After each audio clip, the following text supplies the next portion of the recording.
ஓம் ஸ்ரீ குருப்யோ நமஹ.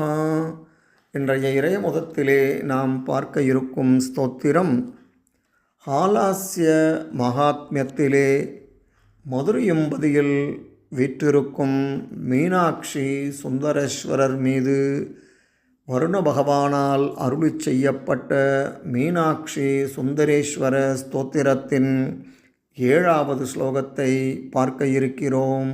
வாருங்கள்.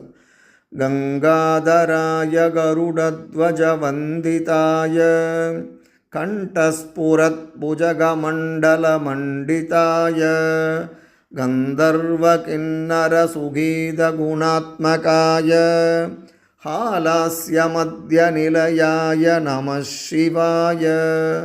கங்காதராய கருடத்வஜ வந்திதாய கண்டஸ்புரத் புஜகமண்டல மண்டிதாய கந்தர்வ கிண்ணர சுகீத குணாத்மகாய ஹாலாஸ்ய மத்ய நிலையாய நம சிவாய.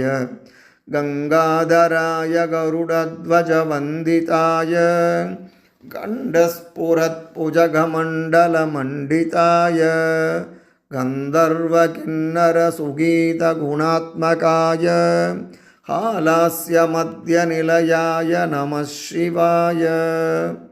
கங்கையை தலையில் தாங்கியவரும் கருடனை கொடியாக கொண்ட மகாவிஷ்ணுவால் வணங்கப்பட்டவரும் பளபளக்கும் படங்களை உடைய பாம்புகள் சுற்றியிருப்பதால் பிரகாசிக்கும் கழுத்தை உடையவரும் கந்தர்வர்களாலும் கிண்ணறர்களாலும் இசையுடன் பாடப்பட்ட மேலான மங்கள குணங்களை உடையவருமாகிய மதுரையம்பதியில் வீற்றிருக்கும் ஸ்ரீ மீனாட்சி சுந்தரேஸ்வரரை பணிந்து வணங்குகிறேன். இதன் தொடர்ச்சியை அடுத்த பதிவிலே பார்ப்போம். நன்றி, வணக்கம்.